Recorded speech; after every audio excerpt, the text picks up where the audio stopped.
Déjà, merci d'être venu. Ça me fait super plaisir qu'il y ait des gens parce que ça me paraissait pas hyper gagné d'avance, qu'il y ait des gens qui s'intéressent aux émotions en GN sur ce salon. Mais bon, ça me fait plaisir. Donc moi, je m'appelle Lapinou. C'est le surnom sous lequel je suis universellement connu, hein, minimum. Je suis bénévole actuellement pour la FEDGN. Je suis au CA de la FEDGN et on a vraiment plaisir à être ici et pouvoir parler du GN dans un contexte qui est pas du tout le même que les autres salons qu'on ait pu faire précédemment. Donc voilà, on en profite pour essayer d'aborder des sujets un petit peu de fond qui changent de comment on fabrique une épée en latex. Ce que je vous propose de faire, c'est de faire une espèce de présentation, en tout cas, de ce que j'ai à vous dire. Dans une deuxième phase, de passer à des questions ou un échange, en tout cas. Voilà, de faire ça en deux temps globalement. S'il y a des choses que vous ne comprenez pas dans ce que je dis, parce que je suis relativement fatigué, qu'il m'arrive de faire des phrases particulièrement longues et incompréhensibles, n'hésitez vraiment pas à m'interrompre. Je préfère ça plutôt que les gens se disent mais il est complètement con, ça ne veut rien dire. Donc voilà, n'hésitez vraiment pas, je ne me vexerai pas et je trouverais ça même assez anormal que vous ne m'interrompiez pas parce que voilà, vu l'état dans lequel je suis, ça va être compliqué. Alors vous remarquerez que ma feuille de préparation est particulièrement dense. J'ai tendance à beaucoup causer. Donc j'ai quelques idées, quelques points sur lesquels on va tâcher d'articuler le sujet. En préambule, je vous propose qu'on voit déjà ce que j'appelle de l'émotion. Et c'est important qu'on se comprenne sur de quoi on va parler. L'émotion, c'est ce que j'oppose moi en GN aux sensations. C'est-à-dire que les sensations, c'est ce qui va intervenir quand on est dans une situation liée à un stress particulier, qui n'est pas forcément un stress lié à de la peur ou de l'anxiété, mais qui est une réaction à un stimulus extérieur. L'émotion, en revanche, c'est ce que je considère être une interaction sociale entre des êtres vivants. Hein, on va partir sur des humains pour simplifier un peu le sujet, mais on peut l'étendre certainement aux orques, aux elfes et peut-être pas aux animaux, mais on pourrait l'imaginer. Pour reprendre des définitions que j'ai trouvées sur le net de ce qu'est une émotion, c'est un état de trouble, d'agitation aux causes multiples qui survient de manière brusque, qui peut s'accompagner de troubles physiques, des rougeurs, des tremblements et de modifications physiologiques, accélération du rythme cardiaque notamment. Par opposition, ce qu'on trouve au niveau des sensations, c'est un phénomène interne traduisant la stimulation des sens récepteurs ou un état que produisent les impressions reçues par les sens. Et c'est vraiment là toute la différence que je fais entre les deux éléments, c'est que la sensation, c'est vraiment lié directement au sens. L'émotion, c'est lié à ce qui va se passer dans notre cortex et plus globalement dans le cerveau. Donc c'est important pour moi de faire cette distinction parce que j'ai eu l'occasion de faire des présentations un petit peu dans ce style et où j'ai des gens qui estimaient que la peur était une émotion, ce qui je peux tout à fait comprendre ce point de vue. Juste, c'est pas du tout un sujet que je vais aborder. Là, j'aborde vraiment essentiellement tout ce qui est lié à des interactions donc entre des êtres vivants. Bonjour. Voilà. Pour compléter un petit peu ce sujet-là, si je vous parle d'émotion aujourd'hui, c'est que dans le GN français, il y a de plus en plus d'organisateurs qui s'intéressent non plus effectivement à ce qui est lié aux sensations dont je parlais tout à l'heure, mais réellement des émotions et à la manière dont les joueurs, dont les personnages vont interagir entre eux sans forcément que ce soit lié à des situations d'adversité directe, physique par exemple, et donc de s'intéresser réellement à ces interactions sociales. Alors dans les émotions, on va avoir énormément de choses, ça peut être lié, on peut avoir l'amour évidemment, on peut avoir l'amitié, et tout un tas de déclinaisons de ces émotions-là. On peut en avoir imaginé tout un tas d'autres. Hein. Ce qui est de plus en plus présent dans le GN français et international, mais je vais parler essentiellement du GN français parce que c'est ce que je connais le mieux, c'est justement de s'intéresser à ces interactions-là, essayer de voir de quelle manière, en GN, on peut utiliser les émotions pour créer de la densité de jeu, pour créer de l'intrigue et pour articuler un scénario autour des émotions plutôt autour des sensations. Pardon.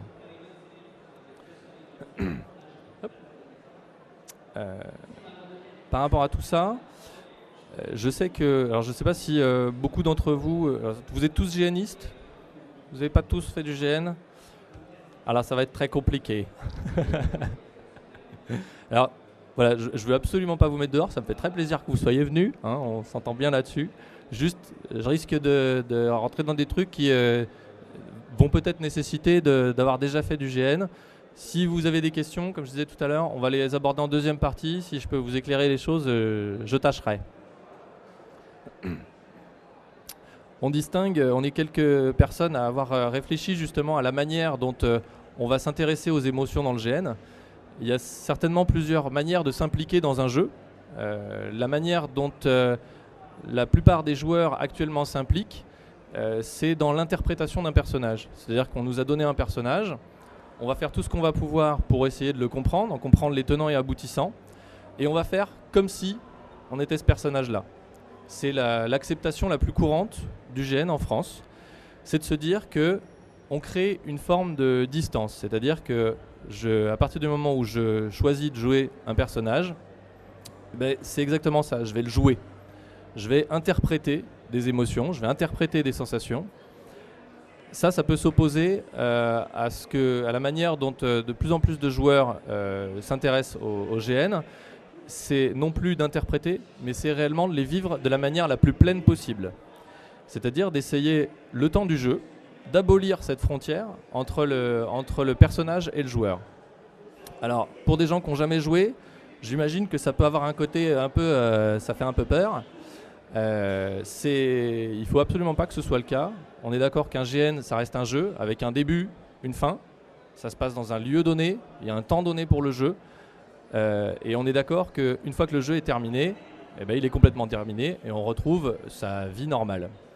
Ce que j'entends, la différence entre interpréter un personnage et le vivre, elle est assez fondamentale dans la manière dont on va gérer les émotions dans le jeu, à la fois en termes de joueurs et en termes d'organisation pour scénariser justement toutes ces interactions. Et je voulais en venir à quelque chose, et comme je le disais précédemment, je suis un peu fatigué, donc j'ai perdu un morceau. L'idée, c'est d'essayer de vivre le plus pleinement ces émotions-là, de manière à non plus créer une distance et faire semblant de ressentir une émotion, mais de profiter du temps du GN, de profiter de ce temps de jeu pour réellement ressentir des émotions qu'on ne ressent pas tous les jours. Typiquement, il m'est arrivé plusieurs fois en GN de m'engueuler de manière extrêmement violente avec des amis dont je suis très très proche et de ressentir pendant le temps du jeu une vraie colère, une vraie animosité envers ces gens que j'adore, mais pas parce que justement j'interprète le personnage, parce que j'essaie de le vivre le plus possible, j'essaie d'être le plus possible dedans, et je sais qu'en face de moi, j'ai des joueurs qui également ont la même conception du jeu. C'est-à-dire qu'à partir du moment où ils ont débuté le jeu, de la même manière que moi, ils sont complètement dans ce personnage et ils s'en imprègnent le plus possible. Alors, je voudrais surtout pas faire de parallèle avec ce qui peut exister dans le milieu du théâtre ou du cinéma, parce que je sais qu'il y a des gens qui fonctionnent comme ça dans le théâtre ou le cinéma. C'est un milieu que je connais absolument pas. Je n'ai aucune prétention de dire qu'on a le même genre de faculté, le même genre de but ou quoi que ce soit. Donc voilà, par rapport à ça, je veux clarifier qu'on n'est pas dans une recherche absolue de vivre des trucs particulièrement forts. Mais ce qu'on cherche à faire, c'est que tant qu'on est dans le jeu, d'essayer de profiter de ce temps de jeu pour vivre tout ce qui peut être vécu. Et l'intérêt de tout ça, alors je donnais un exemple qui est un petit peu un contre-exemple, le fait de se friter avec son meilleur ami. On peut aussi avoir des sensations qui sont extrêmement positives. Alors pas des sensations, pardon, des émotions extrêmement positives. Moi, il m'est arrivé plusieurs fois, ça m'est arrivé encore 3 fois dans l'année, depuis le début de l'année, de tomber amoureux dans un GN. C'est-à-dire que je peux tomber amoureux d'une personne pendant 2 jours. Donc pendant 2 jours, les scénaristes ont fait le nécessaire pour qu'il y ait une relation qui s'installe entre 2 personnages, typiquement un homme et une femme, ou 2 hommes ou 2 femmes, pour que dans cette interaction-là, il y ait une émotion qui se crée. Alors on va en parler un petit peu tout à l'heure de la manière dont on peut justement mettre en place ce genre de choses. Mais l'idée, c'est de pouvoir se dire justement que dans un GN, j'ai la possibilité de vivre quelque chose d'extrêmement fort, comme de tomber amoureux, et qu'à la fin du GN, eh ben, je reprends toute la distance normale, et puis je vais voir la joueuse ou le joueur dont je suis tombé amoureux, et puis je vais lui dire c'était super cool, je me suis vraiment éclaté, tu m'as fait vivre des choses hyper intenses, hyper fortes, et puis un de ces jours on rejouera ensemble, et puis bisous, à bientôt. Et il est important de garder à l'esprit que même si on essaie d'abolir cette distanciation avec le personnage, qu'à la fin du jeu, on redevient le joueur, et moi je redeviens donc Lapinou, et que les personnes qu'on a en face de nous sont bien des joueurs. Donc j'insiste bien là-dessus parce qu'il y a encore beaucoup de gens qui sont convaincus, c'est leur choix, hein, moi j'ai rien contre, qui sont convaincus qu'il est dangereux de s'impliquer émotionnellement dans des jeux. Moi je pense le contraire, je pense qu'on est quelques-uns à penser qu'effectivement émotionnellement on peut s'impliquer de manière extrêmement forte le temps d'un jeu et en sortir à la fin.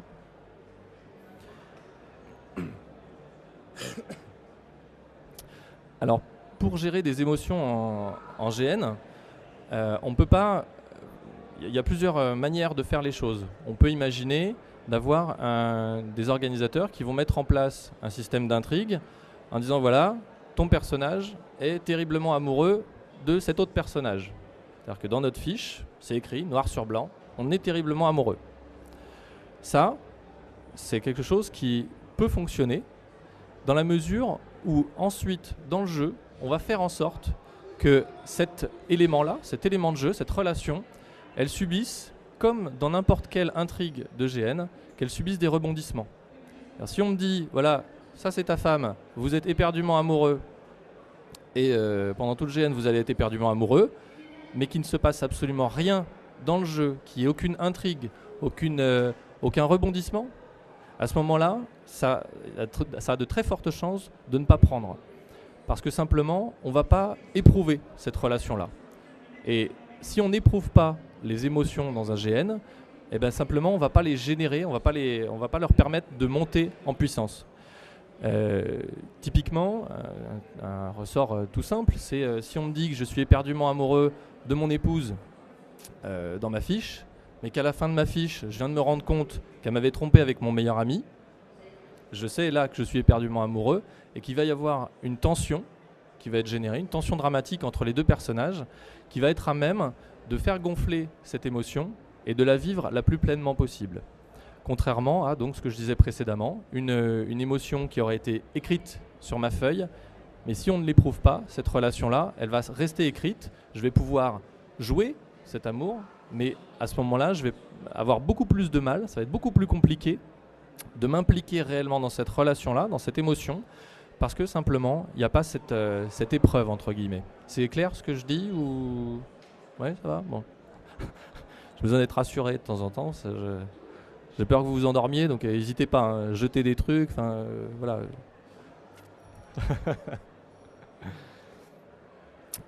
Donc cet écueil-là, il arrive encore assez fréquemment, c'est-à-dire de se dire, voilà, on va créer des relations sentimentales entre des personnages dans le GN, dans les fiches de personnages. Seulement, si on les éprouve pas, il va rien réellement se mettre en place. Il faut que pour que ça puisse gonfler, pour que ça puisse prendre en intensité et en puissance, ce genre d'émotion. Alors je parlais d'amour, mais ça peut être une relation amicale hein, aussi. On peut être trahi par son meilleur ami pour une toute autre raison. Donc on est d'accord qu'on reste pas sur le sentiment amoureux. Hein.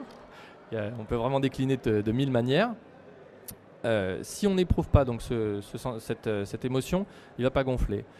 La meilleure manière de faire gonfler donc ces émotions-là, c'est de partir du principe qu'on va les éprouver, comme je le disais tout à l'heure, donc de créer des rebondissements dans des intrigues.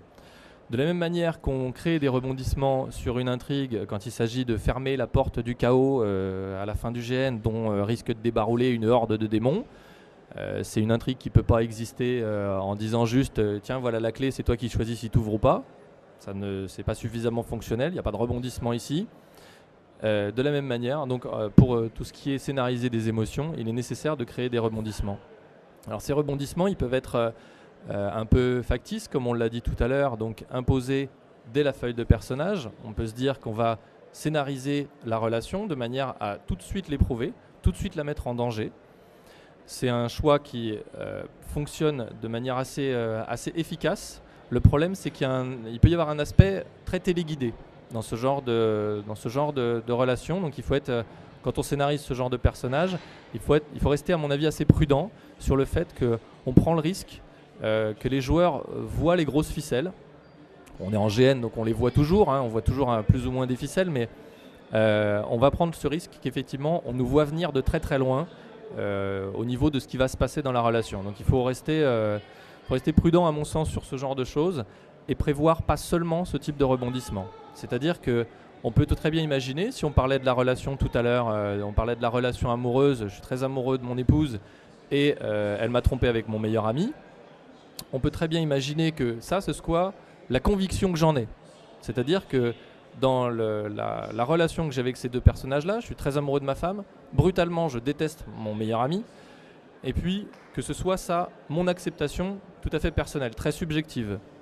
Au contraire, ce que j'ai pu surprendre, ce soit absolument pas une relation sexuelle entre les deux personnes, mais que ce soit ce que j'ai pris pour une relation sexuelle, ou alors que j'ai entendu un bruit qui m'a évoqué quelque chose, et qu'en fait, mon épouse était en train de répéter une scène de théâtre avec mon meilleur ami.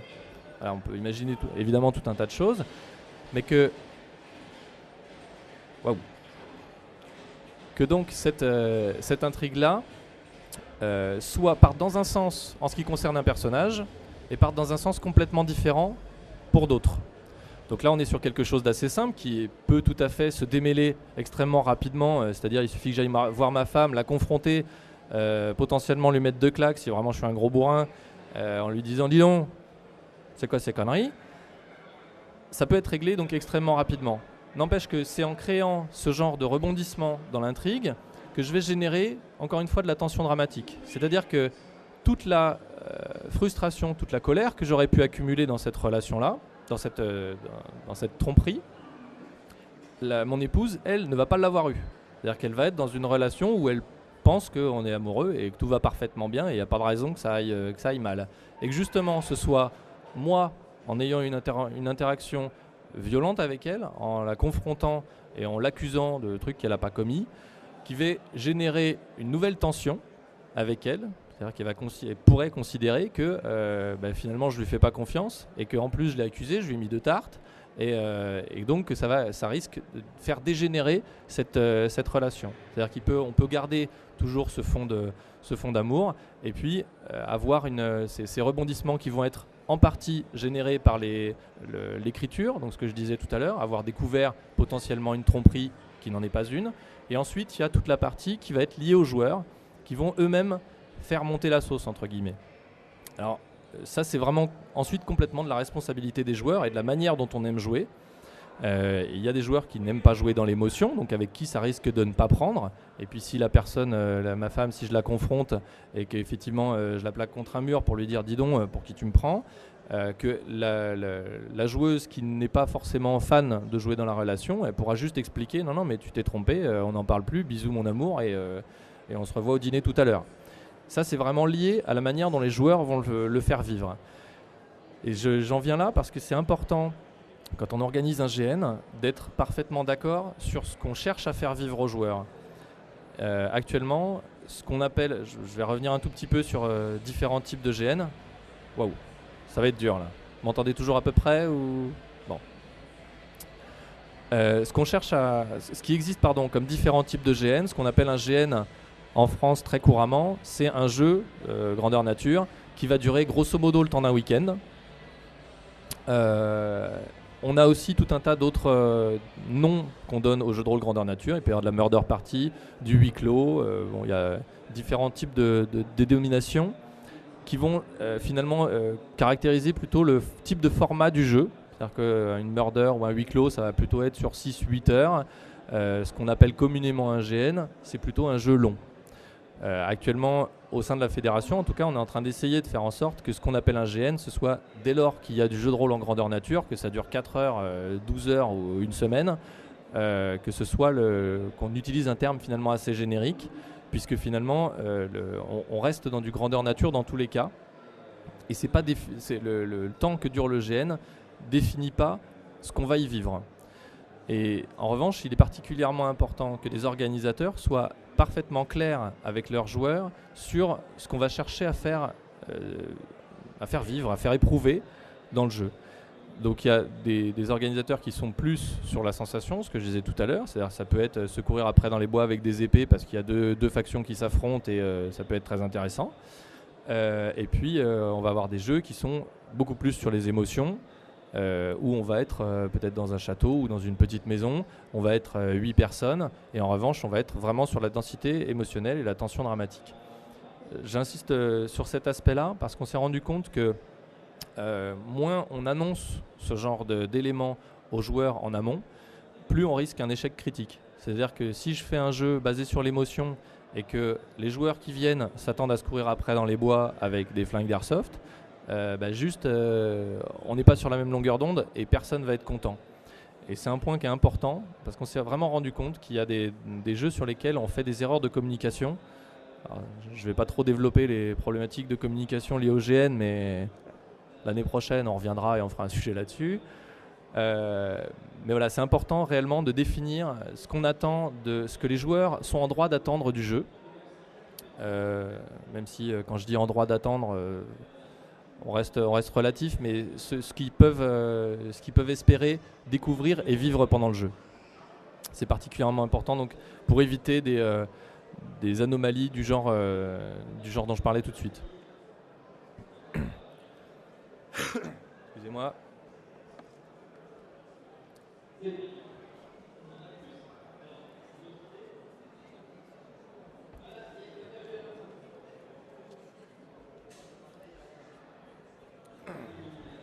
J'ai parlé beaucoup d'interactions entre des personnages joueurs. J'ai eu l'occasion récemment de faire un GN où j'avais une relation amoureuse avec un homme qui était joué par un PNJ.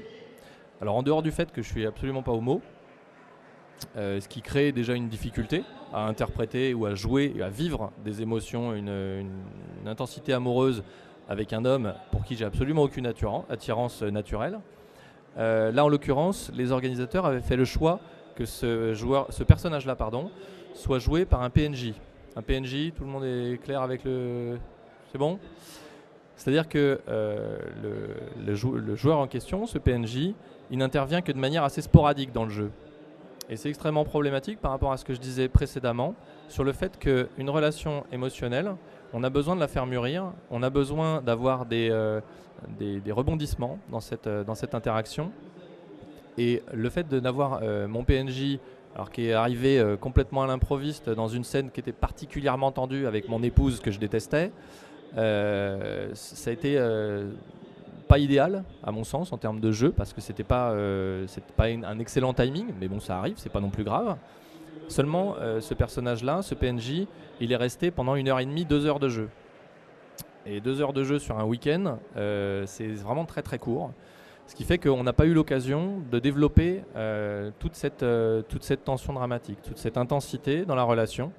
Et c'est certainement un peu dommage parce qu'il y aurait certainement eu des choses à faire. Moi, jouer une relation amoureuse homosexuelle, c'est un truc qui m'intéresse parce que je me dis que, après tout, pourquoi pas, si j'arrive à créer cette intensité émotionnelle quand je joue une relation amoureuse avec une femme dont à la fin du week-end, il est hors de question que je sois amoureux, parce que je suis très amoureux de ma copine, pourquoi on ne ferait pas la même chose avec un homme finalement ? Donc, voilà, je me suis dit, pourquoi pas ? J'avais vraiment envie de m'impliquer dans ce sujet-là et de m'intéresser à la question. Mais le fait que ce soit avec un PNJ qui était là un temps trop court, ça a vraiment posé ce problème d'appropriation de la relation et de construction grâce à des tensions dramatiques pour lesquelles pourtant on avait un terreau assez fertile dans la manière dont était écrit mon personnage.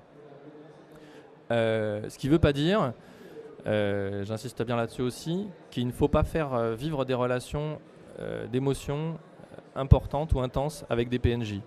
J'ai un autre exemple d'une relation, d'une autre relation, là c'était une relation mère-fils, moi que j'ai pas vécu mais que j'ai pu voir vivre et c'était juste magnifique.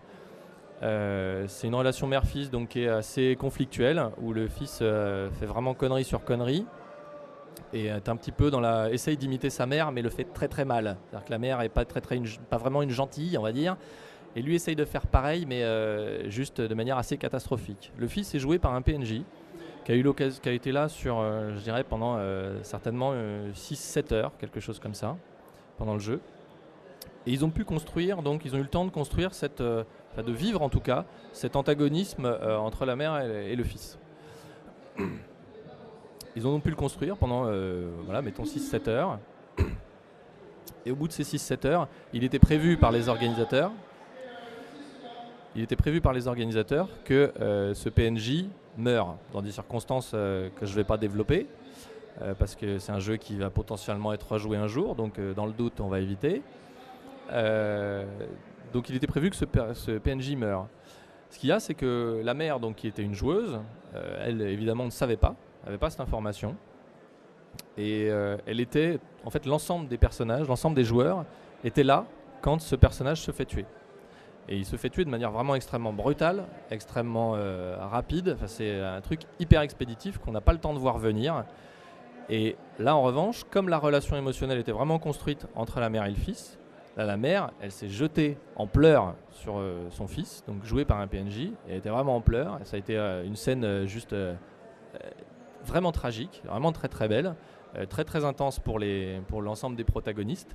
Et ça, c'est possible parce que justement, on a pu construire en amont une relation qui soit fonctionnelle, qui soit au-delà de c'est écrit qu'on se déteste, donc on se déteste. Il n'y avait pas que ça. Ils ont eu le temps de jouer autour, ils ont eu le temps de créer et de vivre cette intensité-là et ces interactions-là.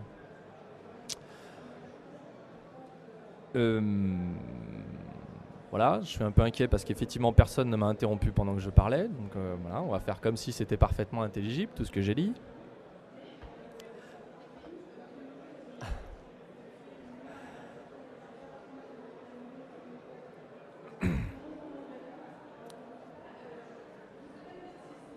Excusez-moi, je réfléchis un tout petit instant à ce que j'avais encore à vous dire.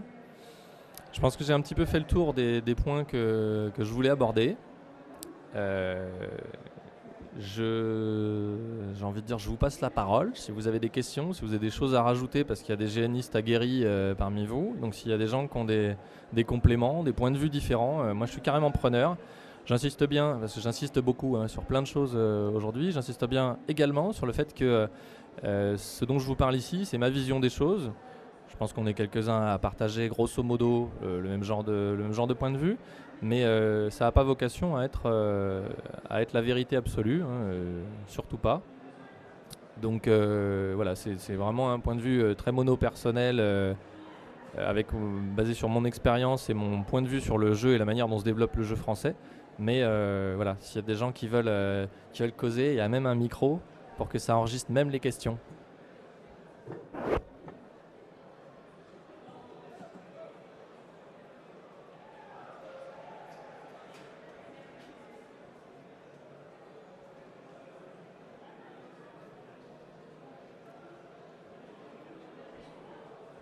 Tu l'allumes. Allô.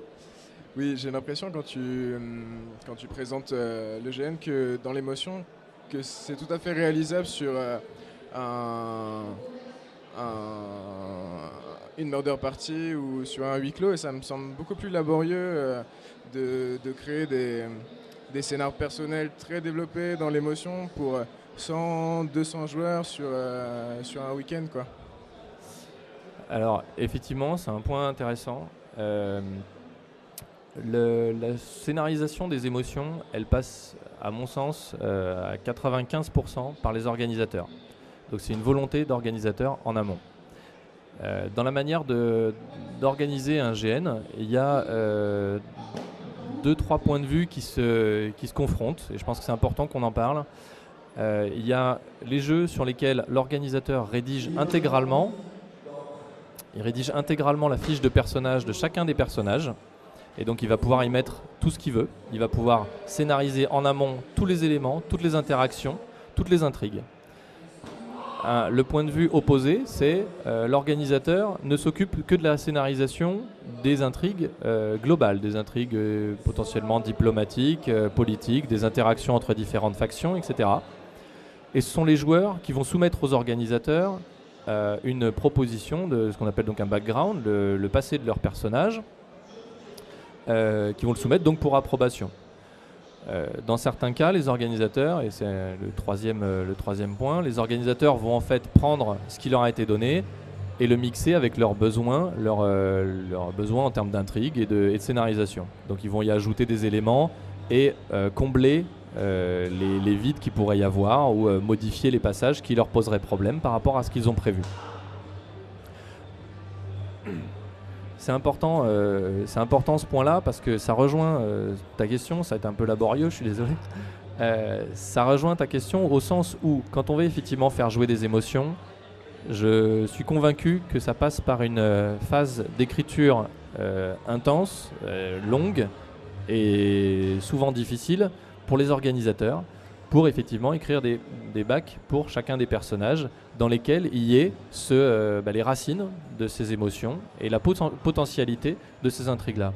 Donc effectivement, à partir du moment où les organisateurs ont la charge de l'écriture de l'ensemble des personnages, si on part sur ce postulat-là, effectivement, il est beaucoup plus simple d'organiser un jeu avec beaucoup d'émotions sur un jeu avec 8 joueurs, plutôt que quand il y en a 4000. Ça, on est complètement d'accord. En revanche, c'est complètement un choix d'organisateur. Et ça, il faut absolument jamais le perdre de vue. C'est-à-dire qu'on peut organiser un GN ultra bourrin à 8 personnes dans les bois. C'est possible. On peut aussi se donner les moyens d'organiser un GN à 200 personnes qui soit fortement basé sur des émotions. Ça se fait. Il n'y en a pas beaucoup en France parce que c'est un travail qui est juste colossal. Mais c'est des choses qui se font. Moi, pour ce qui me concerne, depuis le début de l'année, j'ai fait un jeu avec 60 joueurs et un jeu avec 45 joueurs où il y avait du lourd, et vraiment du très lourd en termes d'émotion. Et ça, c'est avec des équipes d'orgas restreintes. C'est-à-dire qu'avec une équipe d'orgas de 6-8 personnes, maxi, je crois que c'est plutôt 6 que 8, qui gèrent la scénarisation. Donc on peut tout à fait imaginer d'avoir des équipes d'organisateurs et de scénaristes qui soient un peu plus denses, d'avoir une équipe de scénaristes qui soit non pas de 6 personnes, mais qui soit une armée de 40 personnes, et dont l'objectif va être d'écrire des fiches qui soient impliquantes émotionnellement pour 250-300 personnes. En revanche, c'est un travail qui est effectivement colossal. Donc par rapport à ta question, c'est effectivement plus facile techniquement, parce qu'on coordonne plus facilement 6 personnes que 40 en termes de scénarisation, mais c'est carrément faisable et il ne faut pas se dire que comme c'est un GN de taille importante, qu'il y a plus de, je sais pas, s'il y a plus de 30 personnes, ça veut dire qu'il n'y aura pas d'émotion. Ben non, il ne faut surtout pas partir de ce postulat, parce que ça me paraît hyper limitateur, et mettez ce que vous voulez derrière. Donc on peut vraiment faire ce qu'on veut, c'est vraiment une question de moyens qu'on se donne. Et là, il n'y a pas tellement de recettes, hein, c'est une question de moyens qu'on se donne. Ensuite, il y a un truc qui est important, c'est que tous les organisateurs font pas les mêmes choix dans la manière de mettre en place les émotions. C'est-à-dire qu'il y a des organisateurs qui vont être capables d'écrire une fiche de 2 pages pour 30 joueurs. Et dans ces 2 pages, il y a un terreau hyper fertile pour générer des émotions. Moi, j'en suis incapable. Moi, le seul jeu que j'ai écrit, enfin j'en ai un deuxième en route, mais le seul jeu que j'ai écrit et fait jouer actuellement, c'est les personnages font tous 30 pages. C'est un GN pour une grosse vingtaine de joueurs. Parce que je suis pas capable, j'arrive pas, mon style permet pas de mettre en place des émotions suffisamment fortes. Par ailleurs, moi ce que j'aime c'est le côté romanesque. J'aime beaucoup romancer la manière dont j'écris des fiches. Donc je m'impose cette difficulté, enfin, je subis entre guillemets cette difficulté là parce que je suis pas capable de faire autrement. Je suis pas capable en 4-5 pages d'avoir une écriture suffisamment pertinente, suffisamment efficace entre guillemets pour générer des émotions riches et intéressantes. Moi, il faut que je gratte comme un taré pour avoir la sensation qu'il y a quelque chose qui monte, etc. Mais c'est vraiment lié à un style c'est un choix entre guillemets d'organisateur. On peut très bien, je sais pas, pour ceux qui ont déjà fait du GN, mais on peut très bien avoir des GN dans lesquels on a des émotions vraiment riches en ayant un bac qui fasse pas 30 pages. C'est tout à fait envisageable. Et il n'y a rien qui empêche que ça se produise sur un jeu de grande envergure. Vraiment rien.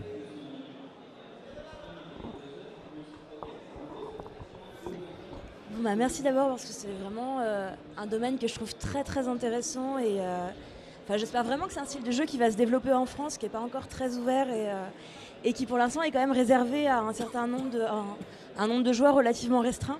C'est un problème puisque comme c'est pas encore très connu, il y a beaucoup de gens qui sont pas sensibilisés à ce genre de jeu et puis ça reste encore relativement peu développé. Mais par ailleurs, j'étais assez curieuse sur un point concernant le PNJ. Donc tu faisais allusion justement à cette histoire au fait de faire naître une émotion entre un PJ et un PNJ. Et donc je me demandais quelle était, par exemple, l'optique en fait de l'organisateur par rapport au PNJ. Est-ce qu'il s'agit vraiment de faire naître, de faire surgir chez le PNJ aussi une émotion, dans la mesure où lui va être au courant des implications en fait, des tenants et des aboutissants de l'intrigue, etc. Et où il ne va pas forcément avoir la même implication, être vraiment dans le bain de l'histoire comme le PJ. Donc est-ce qu'il va être là pour servir en fait le surgissement de l'émotion chez le PJ, ou alors est-ce que lui aussi, dans l'optique de l'organisateur, va pouvoir être amené à développer une émotion de la même manière? C'est une très bonne question, merci de l'avoir posée. Plus sérieusement, il y a, comme tu le disais, l'émotion en GN, c'est actuellement peu utilisé. Je pense que ça se développe et que ça va continuer parce qu'on a certainement exploité déjà un certain nombre de choses au niveau des émotions, des sensations dans le GN français, et je pense qu'on est en train d'essayer, on est dans une phase où on est en train d'essayer pas de passer à autre chose, mais d'explorer d'autres pistes. Et à mon sens, le PNJ, il est utilisé dans deux cas en fait. Soit on a une volonté particulière par rapport au destin du PNJ, c'est le deuxième exemple que je donnais tout à l'heure, dans l'exemple entre la mère et le fils. Et à ce moment-là, on ne peut pas le faire jouer à un joueur parce qu'on ne peut pas se permettre de frustrer un joueur en se disant de toute façon, lui on le bute à telle heure. Enfin, on peut prendre ce risque-là si on veut, mais moi je ne le ferai pas. Mais voilà. L'autre possibilité, c'est se dire, voilà, je vais faire jouer un jeu où il y a des émotions, mais en même temps, est-ce que ça a bien marché ? Est-ce que finalement, le gars à qui je vais faire jouer une relation homosexuelle, alors que je sais parfaitement qu'il est hétéro, même s'il m'a écrit dans la fiche qu'il voulait bien jouer n'importe quoi, que faites-vous plaisir, est-ce que finalement, ce joueur-là, il ne va pas ressentir un danger, entre guillemets, à jouer quelque chose qui semble pas naturel ? Donc là, pour moi, l'utilisation du PNJ, elle a été faite pour essayer de faire vivre un moment de jeu, mais pas réellement de faire vivre une émotion. Il y avait vraiment tout ce qu'il fallait pour, mais ils l'ont fait jouer par un PNJ parce qu'ils ne voulaient pas prendre le risque que la relation se passe pas bien entre les deux joueurs, et non pas entre les deux personnages, mais entre les deux joueurs, qu'il y ait une sorte de gêne qu'on peut imaginer naturel aussi. Là, à mon sens, ça a vraiment été fait dans cette optique-là. Là, en l'occurrence, il s'agit aussi d'organisateurs qui étaient une équipe d'une dizaine de personnes et qui s'étaient tous dit, tiens, on va dans le jeu, pour pouvoir voir un peu du jeu, pour pouvoir profiter un peu du jeu, on va tous avoir un PNJ un petit peu massif qui va être là pendant 2-3 heures, et pour pouvoir jouer et échanger avec les joueurs, pour profiter du jeu aussi, parce que c'est vrai que quand on organise, parfois on voit juste les coulisses et on ressent pas du tout le plaisir, non seulement le plaisir du jeu, mais le plaisir des joueurs. Et je crois qu'il y avait cette volonté-là, pour eux en l'occurrence, de faire de se confronter aux joueurs dans une situation ou dans une autre. Et il y avait ce côté-là. En revanche, pour l'aspect dont tu parlais, le fait que le PNJ connaisse les tenants et aboutissants du scénario, là, encore une fois, c'est complètement un choix d'orga. Il n'y a absolument aucune raison qu'un PNJ connaisse absolument tout de ce qui va se produire.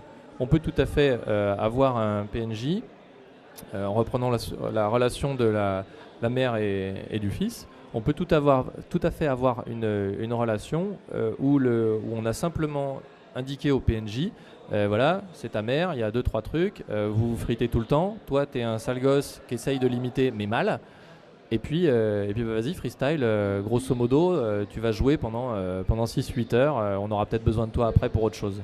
Et si on lui dit pas qu'il va se faire buter, on lui dit pas, hein, et puis on le bute quand il y a besoin. C'est un PNJ, il est là pour servir le scénario, pour servir le jeu et pour donner du jeu aux joueurs. On peut complètement orienter les choses de la manière qu'on veut. Et je pense qu'il faut s'affranchir de la vision du PNJ qui connaît tous les tenants et aboutissants, parce que on se rend compte que justement ça peut être freinant pour certaines choses et assez limitateur.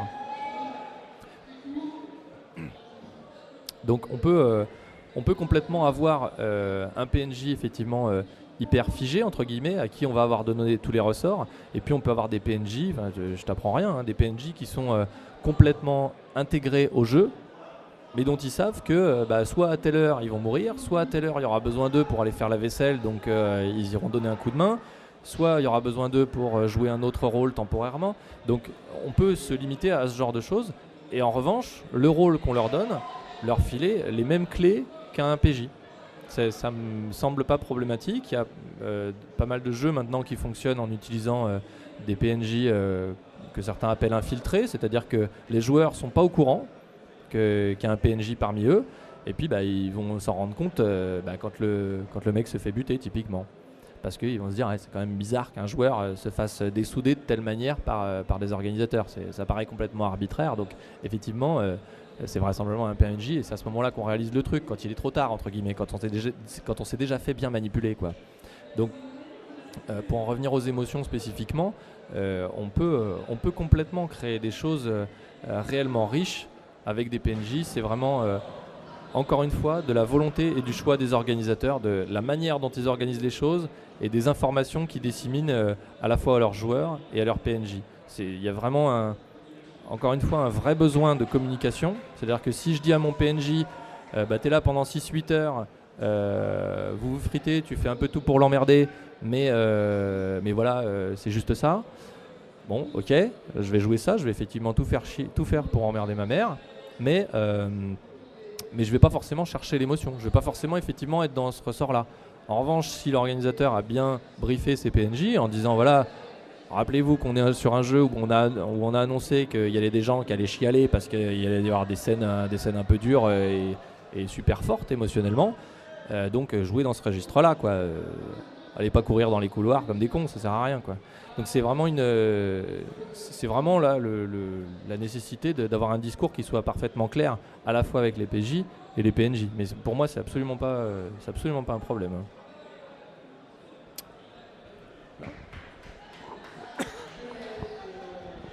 Je me demandais si pour aider les joueurs à laisser dans le jeu ce qui s'est passé dans le jeu, est-ce qu'il y a des frontières symboliques au début et à la fin pour marquer le début et la fin du jeu?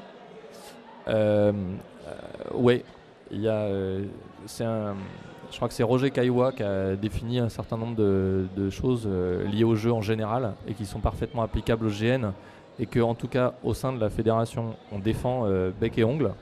C'est qu'un jeu doit avoir un début marqué et une fin marquée. C'est-à-dire que ça doit être parfaitement clair pour les joueurs. Ça commence, ça s'arrête. Ça doit être aussi parfaitement clair la définition de l'espace de jeu. C'est aussi important que la définition dans le temps. Et par rapport aux émotions, c'est effectivement un point qui est réellement crucial, parce que à la fin du jeu, il faut s'assurer que les joueurs ils réintègrent leur jean et leur basket et qu'on laisse rien derrière soi, quoi. En revanche, pour information, si vous n'avez jamais fait de jeu, ça arrive très fréquemment qu'on ait des départs différés. C'est-à-dire qu'on peut avoir tout à fait un jeu avec 100 joueurs, où on va avoir 90 joueurs qui vont commencer simultanément. Voilà. Et puis il y en a 10 à qui on va dire on vous retient encore, parce que vous allez commencer le jeu dans une condition particulière, à tel endroit, tel moment, et ça va peut-être être 10 minutes après les autres, ou 1 heure après les autres, ou, voilà, on peut imaginer un petit peu ce qu'on veut, mais ce qu'il faut qu'il soit parfaitement clair, c'est à partir de quel moment est-ce que pour moi en tant que joueur, le jeu débute. À quel moment est-ce que je commence réellement à jouer un rôle, mon rôle en l'occurrence, pour réellement être dedans. Et ça doit être parfaitement défini. il existe des expériences de jeu où le jeu est sans limite de temps et sans limite de lieu. Ça existe.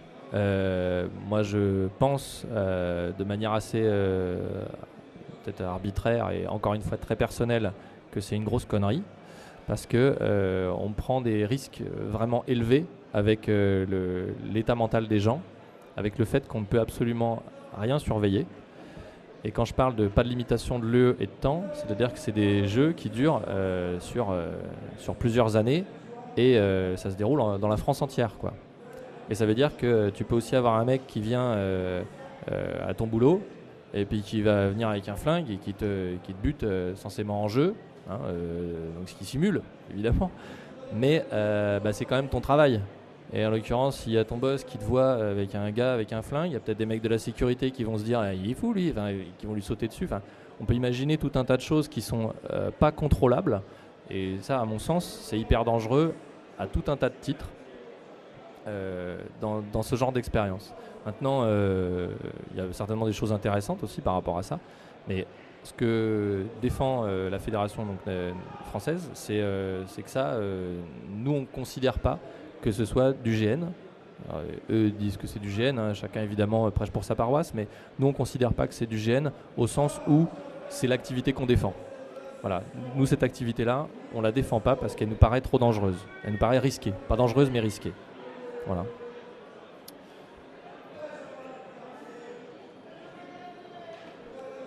Une question ? Bonjour, est-ce que Bonjour. vous pourriez revenir sur votre expérience de fin de jeu, votre expérience personnelle, qu'est-ce que vous en avez tiré, d'approfondir un peu plus, pourquoi justement vous voulez aller plus loin dans ce cadre-là, et finalement, d'une manière plus générale, cette fin de jeu, lorsque l'on implique les PJ de manière émotionnelle, est-ce que vous pensez à la sortie de jeu en fait, justement sur ce cadre émotionnel ? Qu'est-ce qui se passe après ? Alors, comme je l'ai dit, il est important toujours qu'à la fin du jeu, on réintègre ses baskets. Ça semble une évidence, mais c'est vraiment important. Dans l'implication émotionnelle, ce que je recherche, moi, c'est simplement de vivre des choses que je ne vis pas tous les jours. Et ce que je trouve fort, c'est justement d'avoir des émotions qui soient basées donc sur une tension dramatique, parce que c'est des choses que j'expérimente pas forcément quotidiennement, heureusement pour certaines émotions, pardon, mais en les vivant à travers le GN, on expérimente un certain nombre de choses. Le jeu, c'est de l'expérimentation. Et en GN, on a la possibilité d'expérimenter vraiment un panel de choses assez impressionnantes. Et les émotions, pourquoi pas. Je vais revenir sur la relation amoureuse parce que je pense que c'est un sujet qui est assez important. Comme je le disais tout à l'heure, moi je suis très amoureux de ma copine. N'empêche que je ne tombe pas amoureux d'elle régulièrement. Et le fait de retomber amoureux, de séduire quelqu'un, moi je trouve que c'est quelque chose qui est assez beau, qui est super fort à vivre, qui est hyper riche, qui on parlait tout à l'heure d'accélérer le rythme cardiaque, là ça envoie du lourd, quoi. Et ça, vivre ce genre de choses dans un GN en se disant qu'on a la possibilité justement de se dire là voilà, j'ai 48 heures où c'est pas freestyle mais où on est d'accord. Je précise d'ailleurs que ma copine joue aussi, on joue sur les mêmes GN et on est complètement d'équerre sur ce sujet-là et il faut être complètement d'accord sur ces aspects-là. Pendant ces 48 heures ou 6 heures, voilà, j'ai la possibilité, j'ai ce champ d'expression, entre guillemets, cette possibilité de vivre des choses que je ne vis pas au quotidien. Et ça, pour moi, cette expérimentation-là, le fait de faire naître ou renaître des choses que j'ai eu plaisir à vivre, c'est un réel bonheur. Et à l'inverse, les émotions, entre guillemets, négatives, on parlait tout à l'heure de se poutrer avec son meilleur ami, c'est pareil, c'est quelque chose qui est extrêmement fort, qui est, même si c'est négatif, c'est une expérimentation qui est hyper riche à vivre, c'est-à-dire dans tel contexte, voilà comment je me comporte, voilà comment la personne me répond, il y a vraiment cette notion d'expérimentation et de vivre quelque chose qui fasse battre le cœur. Je pense que c'est la manière la plus simple que j'ai d'aborder le truc. Ensuite, vous parliez de comment ça se passe après le jeu. Et c'est un point qui est important. Donc je reviens sur le fait, la nécessité d'être très clair sur la fin du jeu et dire voilà, maintenant c'est terminé. Et typiquement, à la fin d'un jeu, ce que je fais, et je pense que ce que tous les joueurs font, c'est quand on a vécu des choses fortes avec un autre joueur, je parle bien du joueur là, c'est que je vais aller voir le joueur et puis moi on fait beaucoup de câlins en GN quand même, hein. On a quand même tendance à se prendre dans les bras et se dire ah, putain c'était super fort, merci, enfin, voilà, merci, c'était hyper riche. Soit j'ai beaucoup chialé parce que vraiment tu m'as trahi comme une ordure et je t'en voudrais toute ma vie de m'avoir fait vivre ça sur un GN. Non, je plaisante. Justement, ce qui est riche, c'est que cette puissance-là, elle est génératrice de liens amicaux entre les gens. Je pense que voilà, d'autres gens qui ont vécu des émotions un peu fortes en GN pourront témoigner qu'on peut tomber amoureux ou se détester ou se faire les pires crasses dans un GN. C'est au contraire très fortement liant entre les joueurs, hein, je parle bien des joueurs. Et donc à la fin du jeu, on a vite tendance à aller voir les gens avec qui on a passé un super moment et remercier les gens et essayer de leur dire à quel point ça a apporté quelque chose de riche pour moi.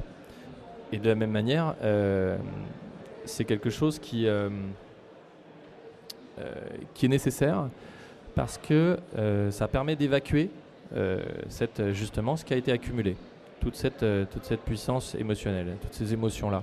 Le fait de pouvoir dire ensuite « Waouh, tu m'en as mis plein les yeux, vraiment j'ai adoré jouer avec toi, tu as été mon meilleur ennemi. » C'est un plaisir d'une part, et d'autre part, c'est la possibilité d'évacuer cette tension dramatique-là. Ensuite, il y a ce qu'on appelle assez communément le blues de fin de GN. Le blues de fin de GN, c'est cette période pendant laquelle on a vécu des choses super fortes. Et puis quand on va bosser le lendemain matin, on les a toujours dans la tronche, quoi. On peut pas, c'est des trucs qu'on n'évacue pas forcément très facilement. On a repris la distance avec le jeu, on a bien retrouvé ses baskets, etc. N'empêche que on a certainement une intensité de souvenirs qui est aussi forte que pour certaines personnes qui ont escaladé l'Himalaya et qui vont pendant 15 jours avoir énormément de mal à retrouver leur vie de tous les jours. C'est le fait de vivre quelque chose de fort. De toute façon, il faut un certain temps pour, entre guillemets, c'est pas s'en remettre, mais pour que le souvenir, au fur et à mesure, devienne réellement du souvenir et pas seulement des bribes d'émotions qui restent. Ça me fait penser, il y a un point que j'ai oublié d'aborder. Dans une intrigue émotionnelle, et ça rejoint votre question, dans une intrigue émotionnelle, comme dans n'importe quelle intrigue, il doit y avoir un début, un milieu, une fin. C'est important qu'il y ait tout ça, parce que donc le début, ça va être la phase de mise en place, ça peut être dans ma fiche de personnage, ou ça peut survenir pendant le jeu si j'avais pas connaissance que j'avais un frère caché et que finalement il veut me tuer parce qu'il est jaloux de moi. Je peux le découvrir pendant le jeu, mais il y a forcément un début. Il doit y avoir un milieu, parce que c'est le moment dont on parlait tout à l'heure, c'est le moment où on va avoir les rebondissements. C'est le moment où ça va se construire, où on va pouvoir expérimenter, éprouver la relation dans une situation qui va être, entre guillemets, pas conflictuelle, mais dans une relation qui va générer de la tension. Et il doit y avoir une fin, particulièrement dans une relation émotionnelle forte, parce que s'il n'y a pas de fin, si j'ai pas la possibilité de dénouer cette relation-là, sortir du jeu, le blues de fin de GN va être d'autant plus violent, ça va être d'autant plus difficile. Et ça va être difficile humainement parce que ça peut être, comment dire, c'est vraiment très frustrant de se dire, voilà, reprenons le frère caché, mon frère caché, moi je voulais absolument réussir à lui montrer à un moment dans le jeu que certes il pouvait être jaloux de moi, mais que moi j'ai toujours souffert de ne pas avoir de frère. J'ai toujours souffert de ne pas avoir la possibilité de transmettre cette émotion-là. Voilà. Si à la fin du jeu, j'ai pas réussi à faire ça, j'ai pas pu mettre ça en place pour dénouer la tension que j'ai, qu'on m'a certainement expliqué dans mon personnage, en me disant donc que dans mon personnage que j'ai été fils unique, que j'ai souffert de solitude énormément, que ensuite dans mon travail j'ai été aussi extrêmement seul. Voilà. Si on a fait le nécessaire pour me construire justement cette base, ce socle émotionnel de frustration liée à la solitude, à ce moment-là, il va falloir qu'à un moment je puisse donc on a le milieu avec la confrontation avec le frère, et il faut que j'ai cette fin-là pour pouvoir évacuer le truc, pour pouvoir finir de jouer cette intrigue-là. Et dans les émotions, c'est vraiment important parce que si on n'arrive pas à finir une relation émotionnelle, le blues de fin de gène va être difficile. Et, il peut être compliqué et frustrant en fait pour le joueur. Alors ça ne veut pas dire qu'on ne va pas s'en sortir, voilà, mais ça va être moins satisfaisant, à la fois en termes d'expérience de jeu et en termes d'expérience humaine, parce que ça va être moins agréable. Ce blues de fin de GN va plus être uniquement une joie de l'évocation du souvenir des moments intenses que j'ai passés, mais va être au contraire une évocation de ma frustration et du fait que putain, j'aurais quand même vraiment aimé faire ça, c'est vraiment super dommage et tout. Voilà, je crois que c'est vraiment hyper important quand on scénarise de veiller à la potentialité de ce genre de choses. Et on parlait tout à l'heure des fins de GN. En ce qui me concerne, je déteste les fins abruptes en GN. C'est un truc avec lequel j'ai beaucoup de mal. Quand je dis une fin abrupte, ça ne veut pas dire qu'il ne faut pas qu'il y ait un moment où on me dit fin. Une fin abrupte, c'est je suis en train de jouer, j'ai une scène de jeu, et tout d'un coup, les orgas sonnent une corne de brume, par exemple. Et la corne de brume, on m'a dit au début du jeu que c'était la fin. Ouais, mais moi je suis dans une scène je suis en pleine scène, je suis en pleine discussion, je suis avec mon amoureuse, on est en train de parler d'avoir un enfant. Là, c'est un poil rude ce que tu me fais. Donc là, cette violence-là, j'ai énormément de mal à apprécier ces fins très brutales, très imposées par l'organisateur, parce que justement, il y a des chances que je sois encore au milieu d'un truc, etc. Donc très souvent, les jeux à émotion, on essaie de gérer des fins avec une fin, comment dire,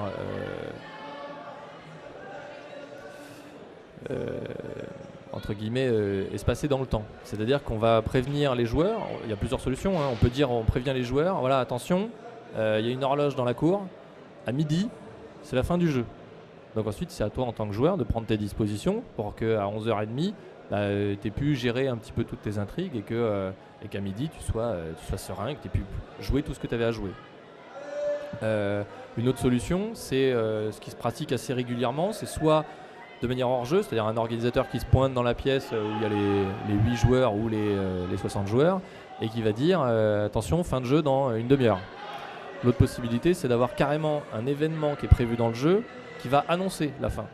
C'est-à-dire, voilà, il y a 4 cadavres dans la cave, il y a 60 suspects ici, on a appelé les flics sont là dans une heure.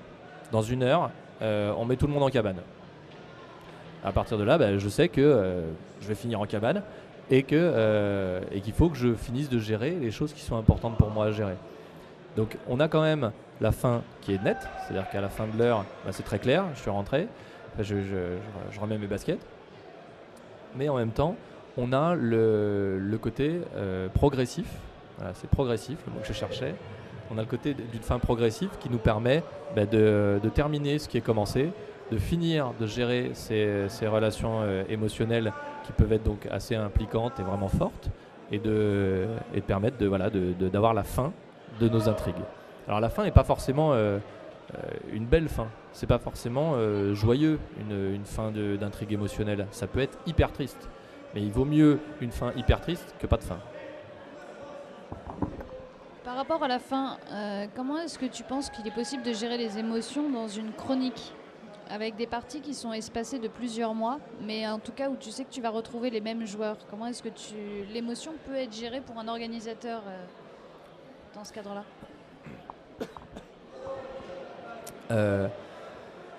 Alors on va parler de scénarisation.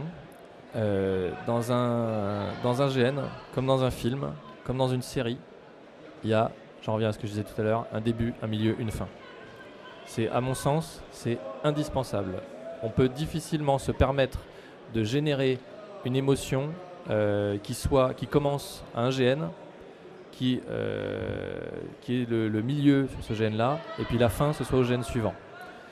On peut l'envisager, mais dans des sous-arcs scénaristiques.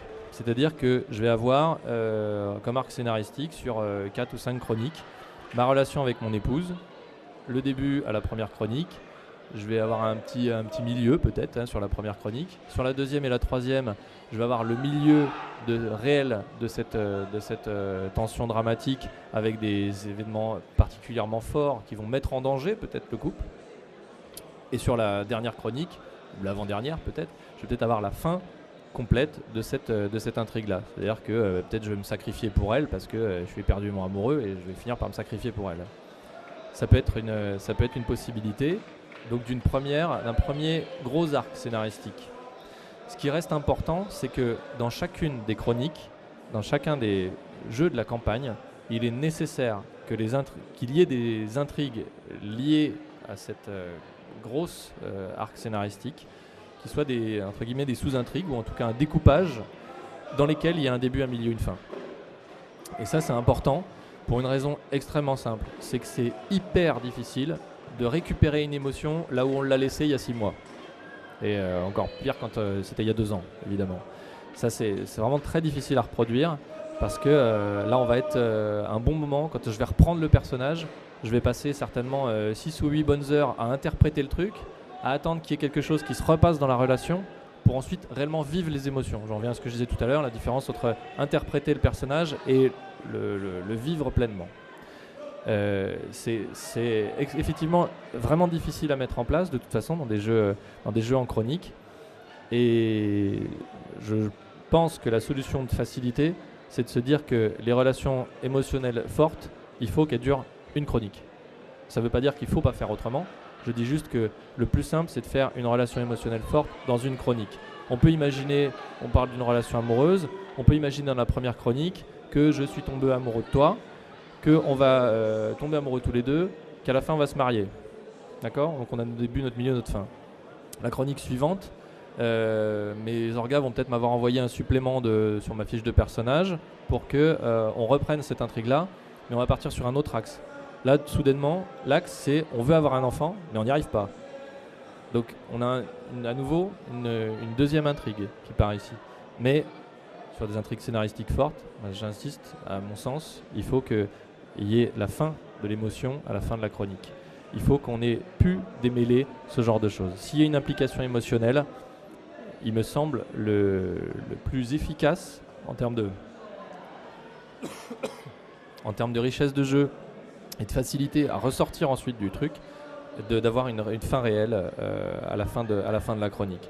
Ce qui n'empêche pas qu'on ait une progression, on tombe amoureux, on essaie d'avoir un enfant, et puis ensuite, le dernier épisode, je vais me sacrifier parce que je veux sauver ma femme et mon fils, par exemple. Mais il faut garder en tête ces aspects-là dans un jeu, c'est sur un temps court, et il faut optimiser ce temps pour que ce qui va être vécu le soit de la manière la plus intense possible, que ce soit des émotions ou des sensations. D'ailleurs, à mon sens, la problématique est la même, mais il faut vraiment veiller à respecter ce temps de jeu et à l'utiliser de la manière la plus pertinente possible, et il faut fermer ses intrigues. Ça, c'est indispensable, c'est pas moi qui le dis, c'est n'importe quel scénariste de roman, de BD, de cinéma le dira. C'est que on peut pas... il y a des choses sur lesquelles on peut faire des cliffhangers, même en GN. Sur les émotions, on peut faire un cliffhanger, effectivement, si j'ai terminé avant une précédente intrigue émotionnelle. C'est-à-dire que mon cliffhanger, ça va pas être le milieu de l'intrigue, ça va être le début. C'est-à-dire que, typiquement, on reprend l'exemple tout à l'heure où on est tombé amoureux, on s'est marié sur la première chronique, et à la fin de la première chronique, on se dit, tiens, et si on avait un enfant ? Voilà, ça peut être une forme de cliffhanger. Et donc on a le début qui s'amorce pour la chronique suivante, mais on en est vraiment juste aux prémices. On n'a même pas encore eu l'information qu'on n'y arrive pas. On est vraiment juste on lance le truc. Mais il faut qu'on ait terminé avant l'intrigue précédente, entre guillemets.